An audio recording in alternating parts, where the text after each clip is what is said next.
Admiral Susan Blake walked through the cold, metal halls of Nexus Prime. The massive space station floated in the dark void between stars. Alien voices echoed around her as she made her way to the council chamber. Today would change everything. She wore her crisp blue uniform with pride. The Earth symbol on her shoulder seemed small compared to the strange markings of other species. But Susan had learned not to judge by appearances. Humans were good at that. Commander Jake Morrison waited for her at the chamber doors. His young face looked worried. "Admiral, they're all here. 12 species. They've been talking for hours." "About us?" Susan asked. "About what to do with us," Jake replied. His aide, Lieutenant Lisa Parker, stood beside him. She held a data pad with shaking hands. The doors opened with a soft hiss. The council chamber was huge. Curved walls rose high above them. Strange beings sat at floating platforms around the room. Some had scales, others had fur. A few looked like walking plants. At the center sat High Counselor Vexstar. Vexstar was tall and thin. His skin was gray like old metal. 4 arms moved as he spoke. His voice was cold and sharp. "Humans, you have kept us waiting." Susan walked to the center of the room. Her boots clicked on the floor. Every alien eye watched her. She felt their judgment like a weight on her shoulders. But she stood straight and tall. "I am Admiral Susan Blake. I speak for Earth and all human colonies," she said. "You speak for a problem," Vexstar replied. "For 50 years, we have watched your species. You fight, you destroy. You take what is not yours." An insect-like being clicked its mandibles.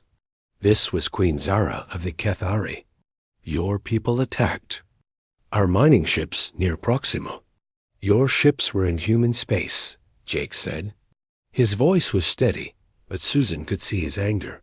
"Human space?" Vexstar laughed. The sound was like breaking glass. "You have been in the galaxy for barely 50 years. We have been here for thousands. There is no human space." Another alien spoke.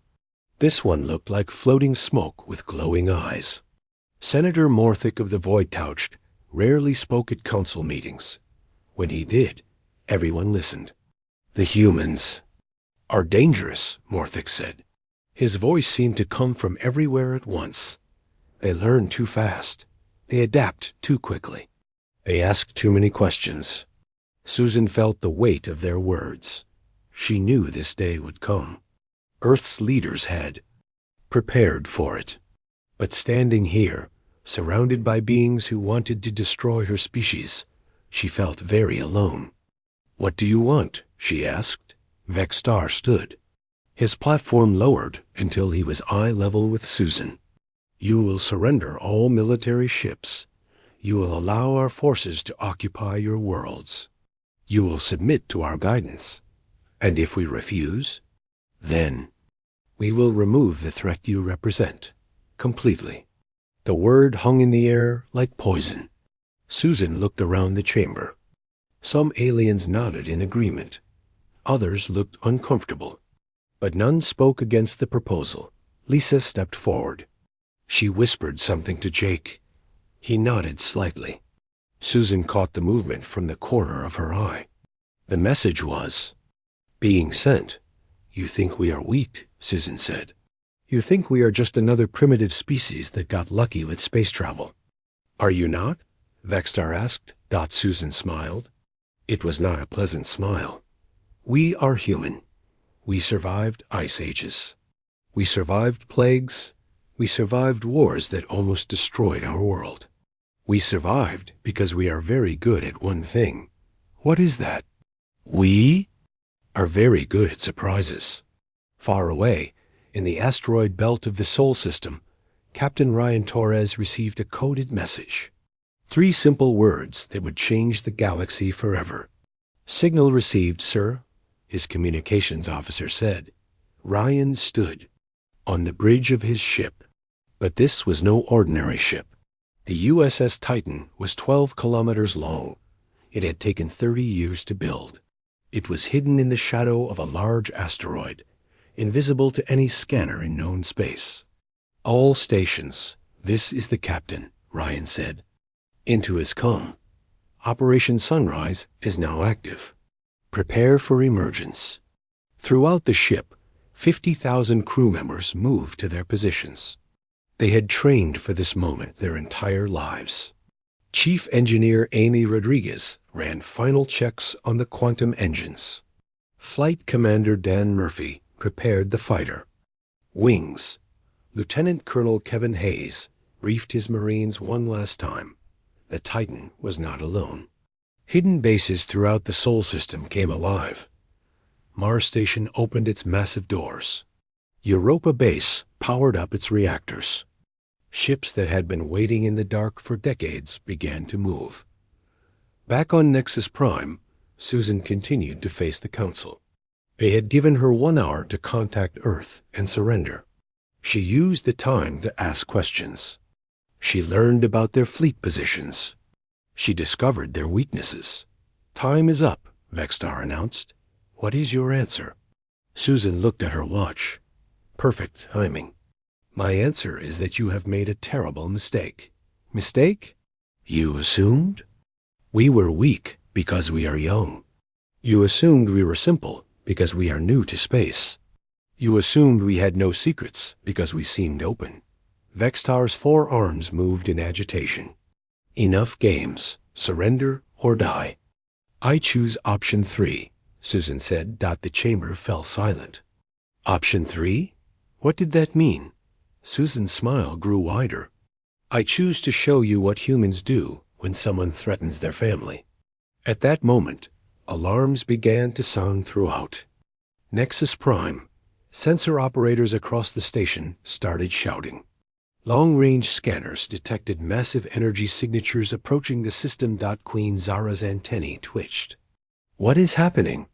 That, Susan said, is the sound of the galaxy. Learning to respect humanity. The doors to the council chamber burst open. A technician ran in, his face pale with fear. High Counselor. Ships. Massive ships approaching from the Sol system. Impossible, Vextar said. We monitor all human military assets. Apparently not. All of them, Susan replied. The main view screen activated. It showed the edge of the Nexus Prime system. Empty space suddenly filled with light as ships dropped out of hyperspace. But these were not the small human vessels the Council expected. The USS Titan appeared first. Its hull gleamed with unknown metals. Energy flowed across its surface like liquid lightning. It was larger than any ship in the galaxy. More ships appeared around it.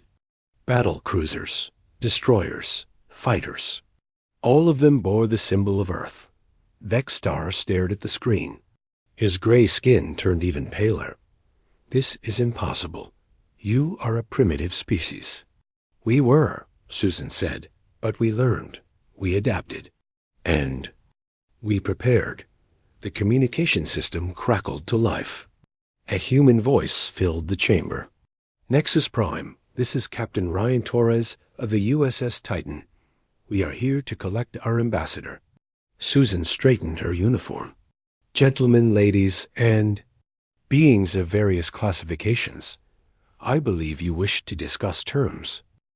Captain Ryan Torres stood on the bridge of the USS Titan.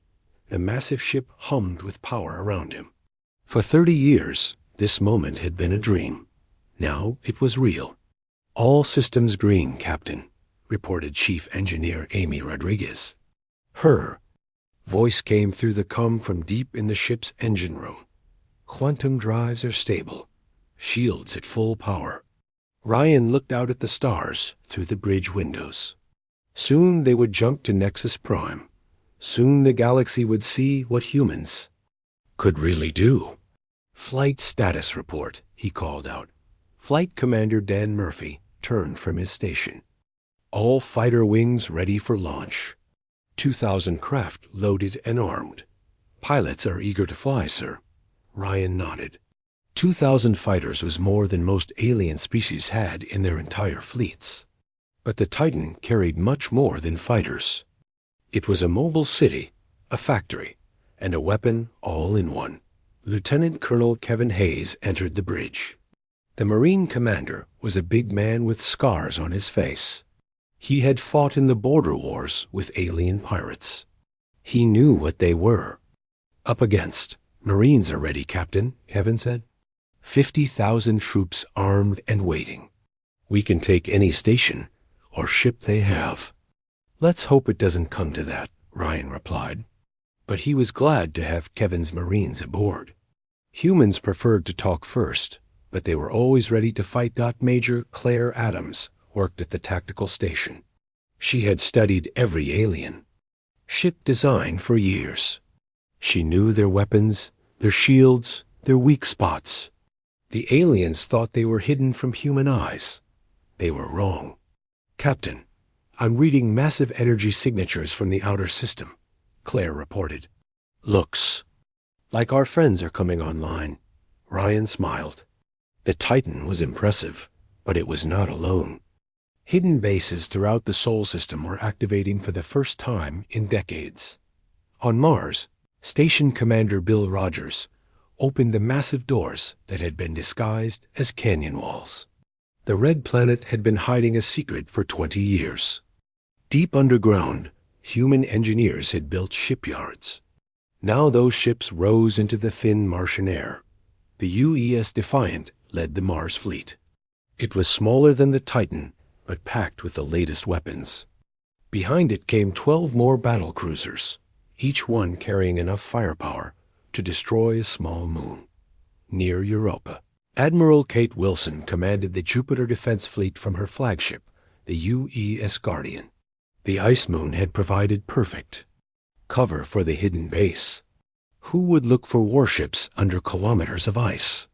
All ships report ready, her communications officer announced. Stealth fields are down. We're fully visible now. Kate looked at the tactical display. 67. Ships of various sizes surrounded her.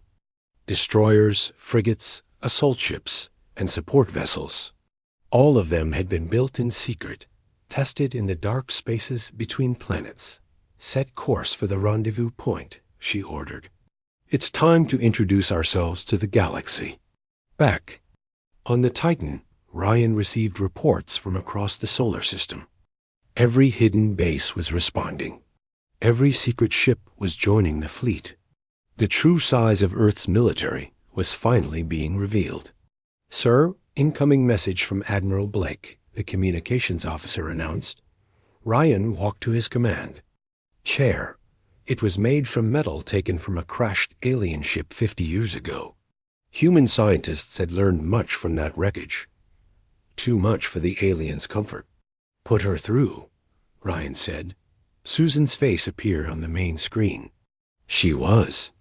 Still in the alien council chamber. Behind her, Ryan could see the shocked faces of species that thought they knew everything about humans. Ryan, I hope you're ready for company, Susan said. Our new friends are very interested in meeting you. We're ready, Admiral. How long do you need?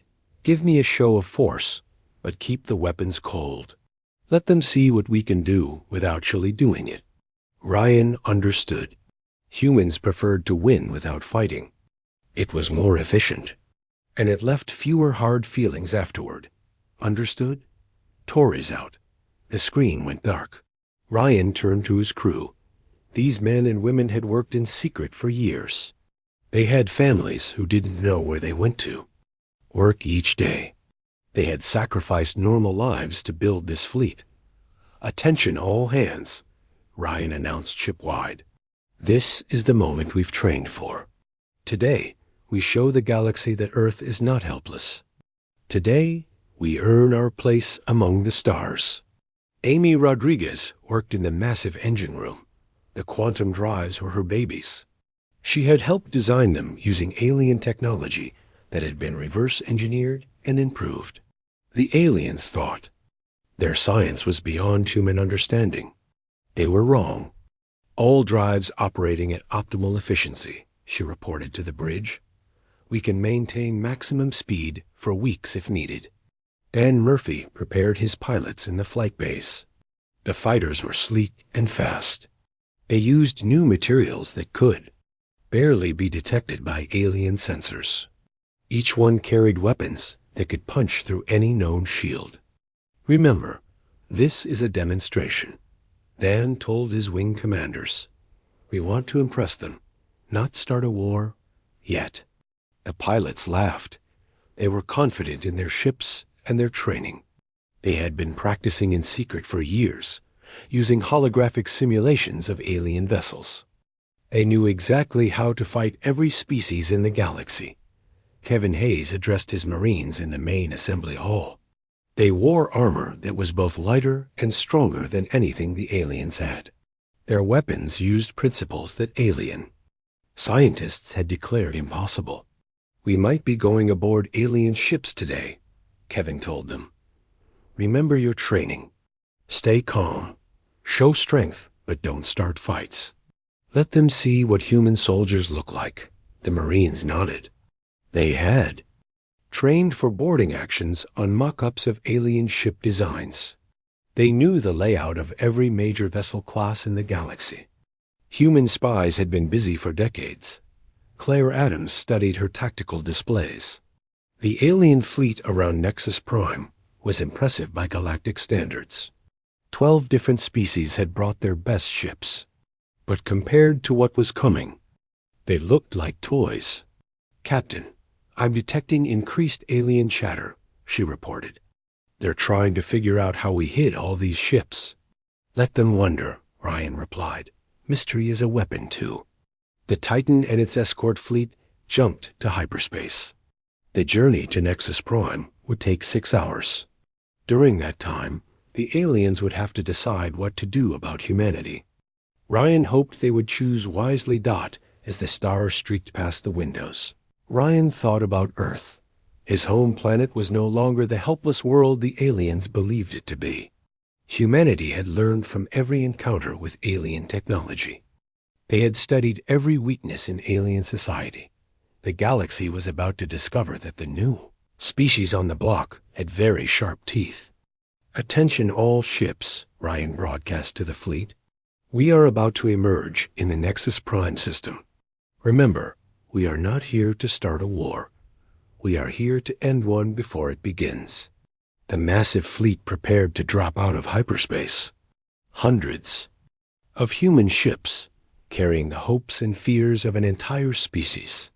Today would determine whether humanity had a future among the stars, or whether they would be remembered only as another species that reached too far. Ryan Torres sat in his command chair and watched the countdown timer. In 5 minutes, the USS Titan would appear on alien sensors. In 5 minutes, the balance of power in the galaxy would shift forever. He hoped Admiral Blake was ready for what came next. High Counselor Vextar paced around his floating platform. His forearms moved in angry gestures as he spoke to the other council members. The humans were stalling. They were buying time. But for what? 1 hour, he announced to the chamber. I gave the human admiral 1 hour to surrender. That time is almost over. Queen Zara clicked her mandibles nervously. Something felt wrong. Her species had survived for millennia by sensing danger. Right now, every instinct screamed that a threat was approaching. Perhaps we should reconsider, she said. The humans have been peaceful for 50 years. Maybe we can find another solution. Peaceful? Vextar laughed. They attack our ships. They steal our technology. They ask questions about our defenses. They are gathering intelligence for war. Senator Morthic floated silently in his section of the chamber. His people could touch the minds of other beings. But when he tried to read the human thoughts, he found walls. Mental barriers that should not exist in such a young species. Admiral Susan Blake stood calmly in the center of the room. She seemed too relaxed for someone facing the destruction of her species. Commander Jake Morrison, and Lieutenant Lisa Parker flanked her. All three humans looked confident, too confident. "Time is up," Vexstar announced. "Admiral Blake, what is your answer?" Susan checked her watch. A small smile played on her lips. "My answer is that you have made a terrible mistake. We offer you life as servants or death as enemies." "How is that?" "A mistake? You assumed we were helpless. You assumed we had no plan. You assumed we would roll over and surrender like frightened animals." Vextar's gray skin darkened with anger. "You are animals. Primitive savages who barely understand fire, let alone space travel. Is that what you think?" Susan asked, at that moment, alarms began to wail throughout Nexus Prime. The massive space station's sensors had detected something impossible. Long-range scanners showed energy signatures unlike anything in their databases. A technician burst into the council chamber. His face was pale with terror. "High Counselor, ships approaching. Massive ships from the direction of Sol." "Impossible." Vexstar said, "We monitor all human military assets. They have maybe 50 small ships total." Susan's smile grew wider. "Apparently, your intelligence is not as good as you thought." The main view screen activated automatically. Emergency protocols kicked in as the station's computers tried to identify the approaching threat. The screen showed empty space at the edge of the system. Then the space exploded with light. The USS Titan materialized first. It was enormous. 12 kilometers of gleaming metal and flowing energy. Its hull was covered with materials that seemed to absorb and reflect light at the same time. Weapon ports lined its sides like the teeth of some cosmic predator. Behind the Titan came more ships. Battle cruisers that dwarfed the largest alien vessels. Destroyers that bristled with unknown weapons. Frigates that moved with impossible grace. And everywhere, fighters swarmed like angry insects. The council chamber fell silent, except for the sound of alien breathing. Some species breathed faster when frightened. Others held their breath. All of them were frightened now. "By the void," whispered Queen Zara. "Where did they come from?" Vexstar stared at the screen. His 4 hands opened and closed repeatedly. This was impossible. His people had the best intelligence network in the galaxy. They knew everything about human military capabilities, or so. They had thought. "This must be a trick," he said. "Holographic projections, sensor ghosts. Humans are not capable of building such ships, are we not?" Susan asked. The communication system crackled to life. A human voice filled the chamber. It was calm and professional, but carried an edge of steel. "Nexus Prime, this is Captain Ryan Torres of the USS Titan. We are here for our ambassador. Please respond." More alarms sounded as the station's sensors analyzed the new arrivals. The readings were impossible. The human fleet showed technology levels that exceeded anything in known space. Shields that glowed with unknown energy. Weapons that defied classification. Engines that worked on principles the galaxy's best scientists called theoretical. Susan walked to the communication panel. "Captain Torres, this is Admiral Blake. I'm afraid our hosts are a bit surprised by your arrival." "Understood, Admiral. Should we wait for an invitation, or would you prefer we come aboard?" The threat was polite but unmistakable. The human fleet could take Nexus Prime any time they wanted. They were asking permission as a courtesy. Vexstar found his voice. "How? How did you build such ships? Where did you get the technology?" Susan turned to face him. "We learned. From every piece of debris, from every crashed ship, from every alien who underestimated human curiosity. Did you really think we would just ignore the wreckage of advanced civilizations?" The truth hit the council like a physical blow. For 50 years, humans had been quietly studying alien technology. Every space battle left debris. Every accident left clues. Humans had been watching and learning while the galaxy ignored them. Senator Morthek spoke for the first time since the fleet arrived. The mental barriers. How long have you been able to block telepathic scans? Since the day we learned telepaths existed, Jake replied. You were not the first alien species we encountered. Just the first one willing to talk instead of shoot. More ships continued to arrive. The human fleet was massive. Hundreds of vessels of all sizes. Support ships, medical vessels, troop transports, and mobile bases. This was not a hasty response to the Council's ultimatum. This was a military force that had been planned and built over decades. Chief Sensor Operator Clixtal of the Seltharian Navy ran frantic scans of the human ships. His instruments could barely penetrate their hulls. What little he could detect showed impossible technologies. High Counselor, he reported with a shaking voice. Their primary vessel shows energy readings equivalent to a small star. Their shields appear to be multi-phase.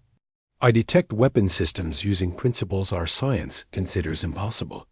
Queen. Zara's compound eyes focused on the tactical display. As a military commander, she could recognize the formation the humans had taken. It was not aggressive, but it was ready. They could strike anywhere in the system within minutes. How many? She asked quietly. How many what? Vextar snapped. How many ships do they have? This cannot be their entire fleet. The truth was worse than she feared. Long-range sensors detected more human vessels throughout the galaxy. Ships that had been hiding in plain sight. Freighters that were actually armed cruisers. Research stations that were actually military bases. Mining operations that were actually weapons factories. The galaxy had been infiltrated by human intelligence operations for decades. Every major system had human assets. Every important trade route was monitored. The species that everyone considered. Primitive had been playing a very sophisticated game. Susan watched the alien faces around the chamber. Fear was replacing arrogance. Uncertainty was replacing confidence. Good. Fear would make them listen. Uncertainty would make them negotiate. You wanted to discuss terms, she said to Vextar. Let's discuss them. Captain Torres' voice came through the comm again. Admiral, we're detecting multiple alien fleets moving to intercept us. Do you need assistance? The threat was clear. If the aliens tried to attack, the human fleet was ready to respond.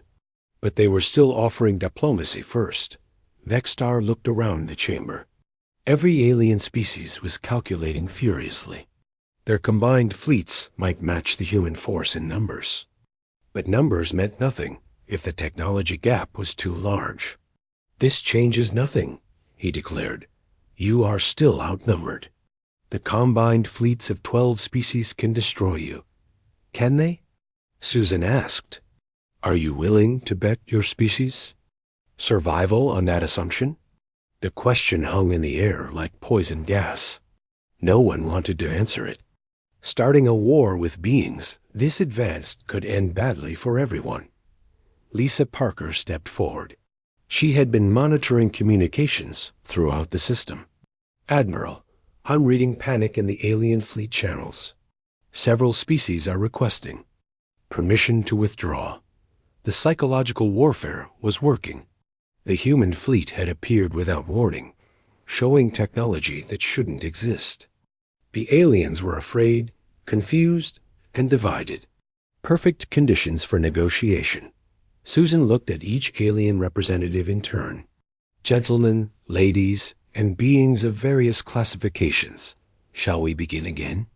I believe you wished to discuss our place in the galaxy.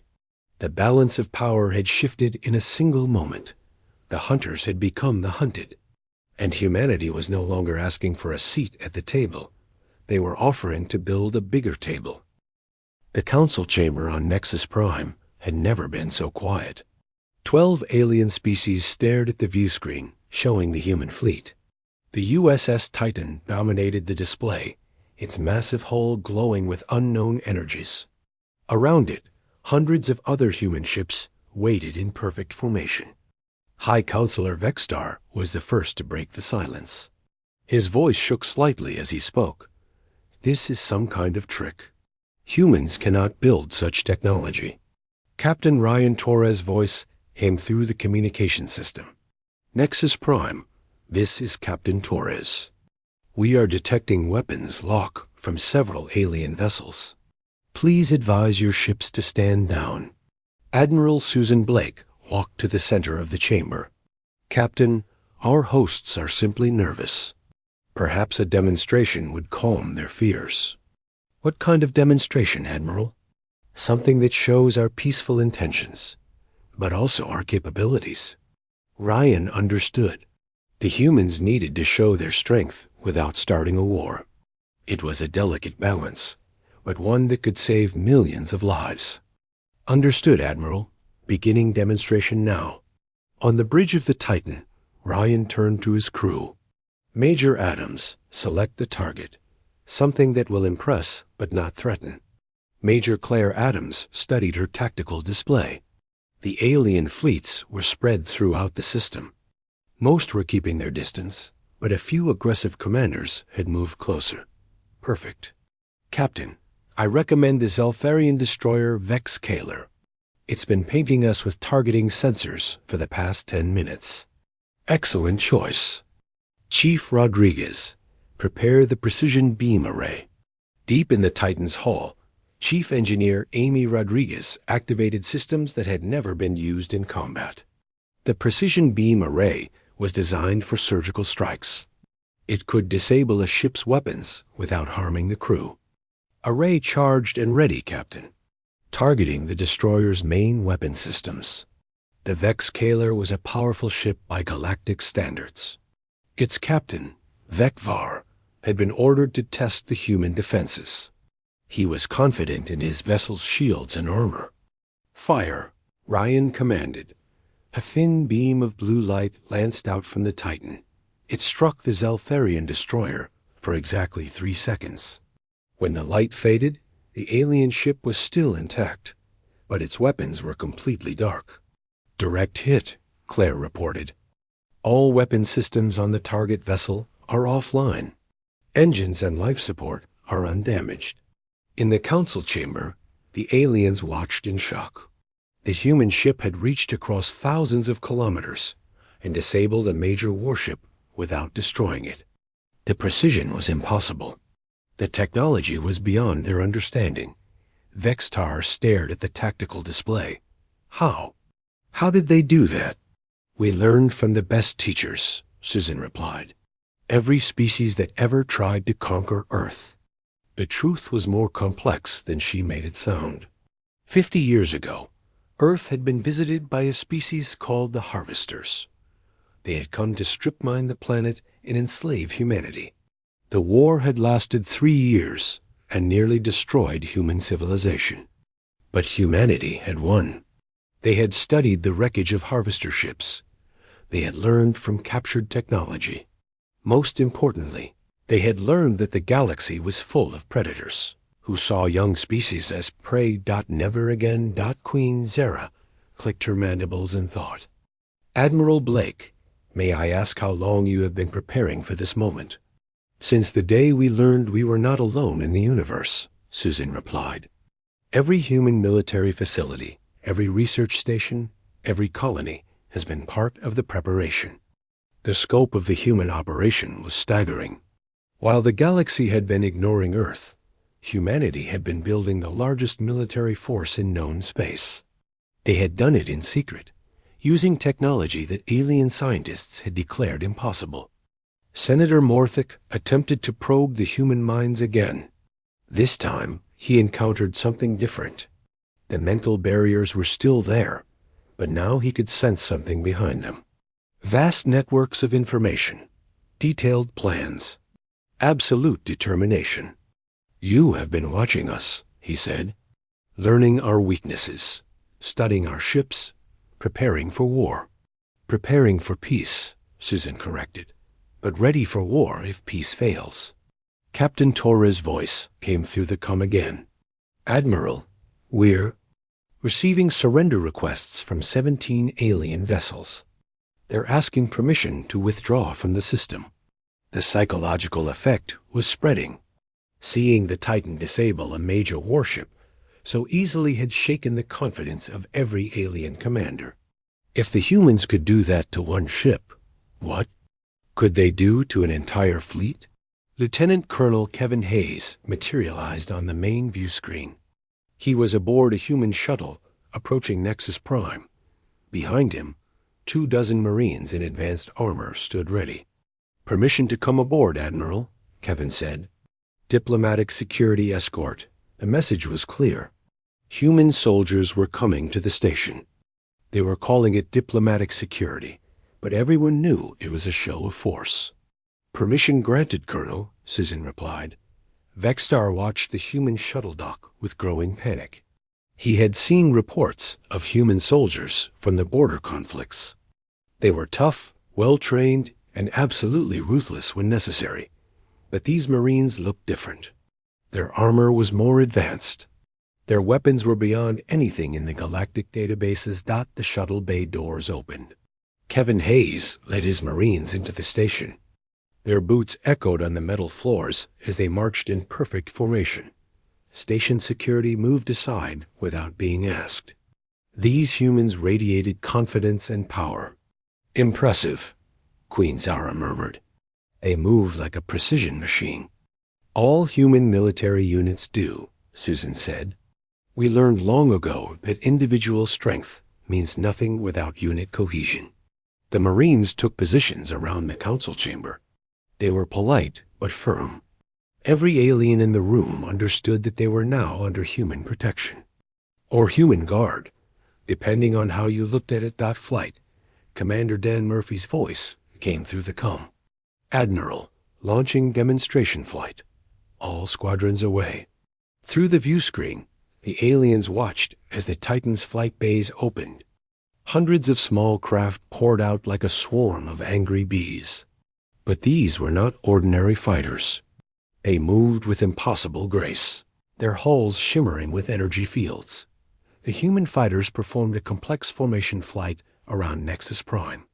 They weaved between the station's towers and docking arms without touching anything. Their precision was perfect. Their speed was incredible. "My God," whispered Captain Dekvar from his damaged destroyer. "They're flying through our defense grid like it doesn't exist." That was exactly the point.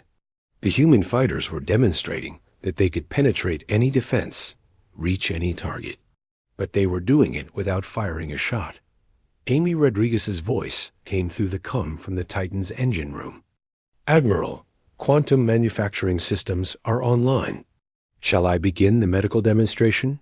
"Proceed, Chief." The aliens watched in amazement as the Titan began producing something in its manufacturing bays. Robotic arms moved with impossible precision, assembling components at the molecular level. Within minutes, a new device was complete. "Medical nanobots," Susan announced, "capable of treating any known disease or injury. We're prepared to share this technology with species that agree to fair trade agreements." The offer was both generous and threatening. The humans could heal or harm with equal ease. The same technology that could cure cancer could probably be used to create bioweapons. Several alien representatives began whispering among themselves. The Ketheri delegation was particularly interested. Their species suffered from a genetic disorder that their best doctors could not cure. "What do you want in return?" Queen Zara asked. "Respect," Susan replied. "Equal representation in galactic affairs, fair trade agreements, and an end to threats against human colonies." The terms were reasonable. Too reasonable for species that had been expecting to conquer Earth. But the demonstration had made it clear that conquest was no longer an option.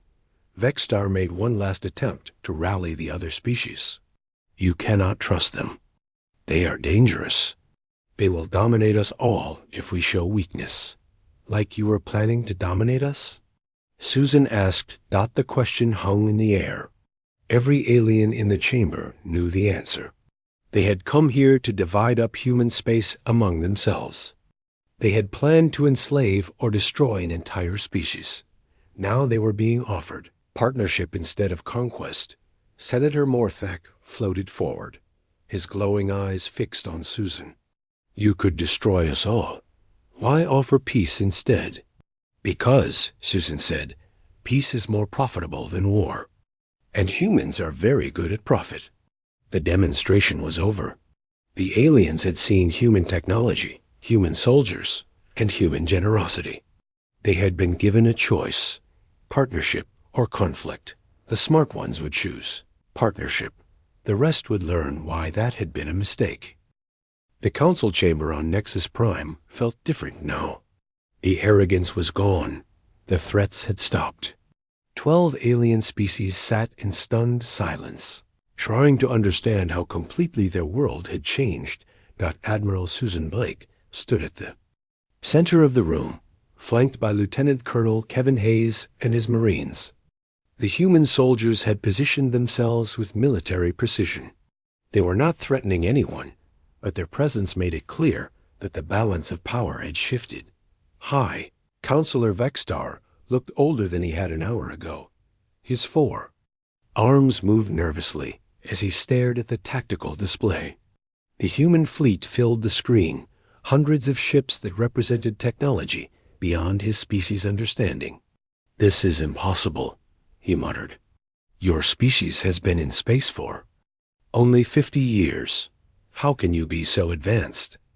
Captain Ryan Torres answered from the USS Titan. His voice was calm and professional. High Counselor, we had excellent teachers. Every species that attacked Earth taught us something new. The truth was uncomfortable for the aliens to hear. For decades, various species had tested human defenses. Pirates had raided human colonies. Corporations had tried to steal human resources. Each attack had been defeated, and each victory had taught humanity new lessons. Commander Jake Morrison stepped forward. We studied every ship we captured. We analyzed every weapon that was used against us. We learned from every tactical mistake our enemies made. And we improved on everything, added Major Claire Adams from the Titan's bridge. Human engineers have a talent for taking alien technology and making it better. Queen Zara of the Kethari spoke quietly. You have been planning this for decades. We have been preparing for survival, Susan replied. When you are a young species in a dangerous galaxy, you learn to plan ahead. Senator Morthak attempted once more to probe the human minds. This time, he found something that chilled him to his core. Behind the mental barriers, he sensed vast databases of information about every alien species. Military capabilities, political structures, economic weaknesses, even genetic vulnerabilities. You know everything about us, he whispered. We know. Enough, Susan said. Knowledge is the best weapon of all. The scope of human intelligence operations was staggering. For 50 years, human agents had been working throughout the galaxy.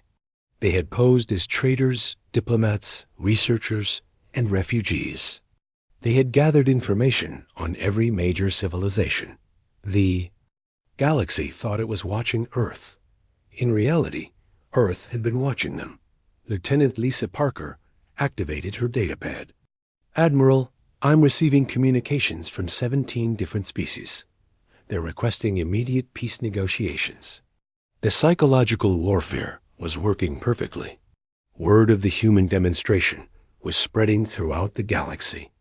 Other species that had been planning attacks on human colonies were suddenly reconsidering their options. Vexstar made one final attempt to maintain his authority. This changes nothing. The Galactic Council cannot be intimidated by threats. No threats have been made, Susan replied calmly. We are here to negotiate a new agreement, one that recognizes humanity as an equal partner in galactic affairs.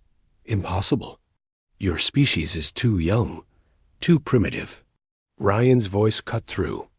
To come, High Counselor, Our manufacturing systems have just completed production of a new antimatter containment device. The design is based on Zeltharian technology, but improved by human engineering. Would you like a demonstration? The threat was subtle but unmistakable. Antimatter was the most destructive force known to science. If the humans had mastered antimatter technology, they could destroy entire star systems. Chief Engineer Amy Rodriguez spoke from the Titan's engine room. Captain, the device is ready for testing. I recommend we use the asteroid field in Sector 7. Proceed, Chief. The aliens watched through long-range sensors as a human probe approached a large asteroid.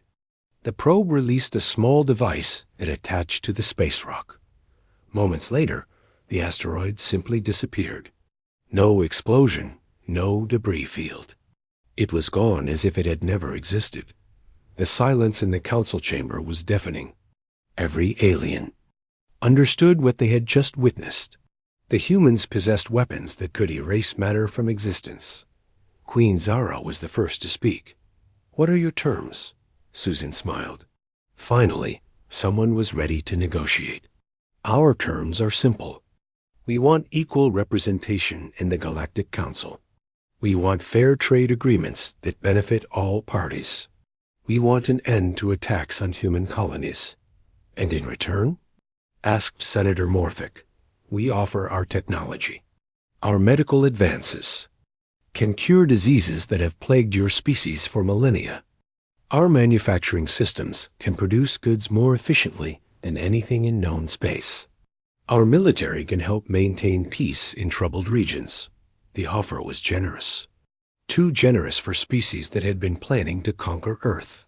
The demonstration had made it clear that humanity was no longer a potential victim. "Flight." Commander Dan Murphy's voice came through the comb. "Admiral, we're detecting movement from the Vorthic Empire fleet. They appear to be withdrawing from the system." The Vorthic were known as the most aggressive species in the galaxy. If they were retreating, it meant they understood the futility of fighting humanity. Lieutenant Colonel Kevin Hayes stepped forward. "Admiral, my Marines have completed their inspection of Nexus Prime's defense systems. The station is secure." The message was clear.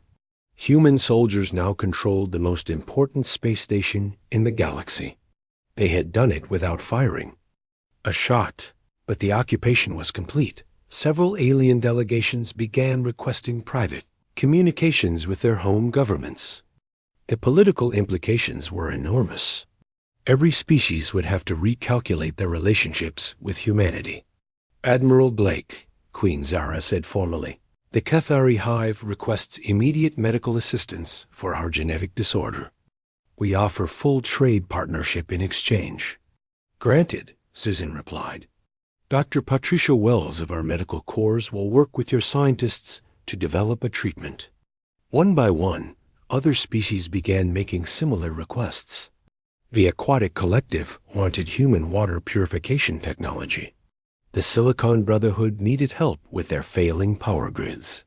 The Crystal Mines requested access to human computer systems. Each request was granted in exchange for fair trade agreements and mutual defense pacts.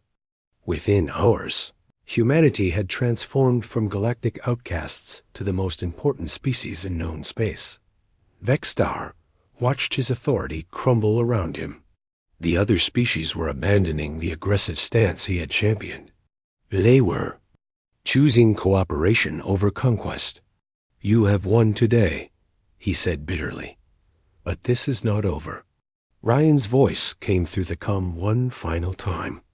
"High Counselor, our intelligence networks indicate that your people are suffering from a severe food shortage due to solar radiation affecting your agricultural worlds.